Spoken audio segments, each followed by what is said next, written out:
বাবা রে বাবা, ইন্সপেক্টর হিটলারের এলাকায় মেয়েদেরকে ডিস্টার্ব করছিস? জি না, উনি আমাদের সাথে।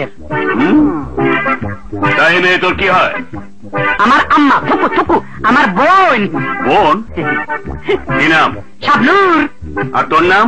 সালমান। সালমান শাবনূর? তাহলে এ শালা ভিলেন?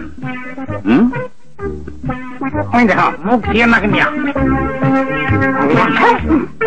এই তুই তো চুপচাপ বসে আছিস, তোর কি হয়? সত্যি কথা বলু, হ্যাঁ বল। আমি ওনাকে ভালোবাসি। ভালোবাসি? এই ও যা বলছে তা কি সত্যি? বল ওকে। আমি চিনি না। কি? আমাকে চিনিস? বল আমি কে? তুমি তুমি আমার ভাই। তুই শালা কই কি?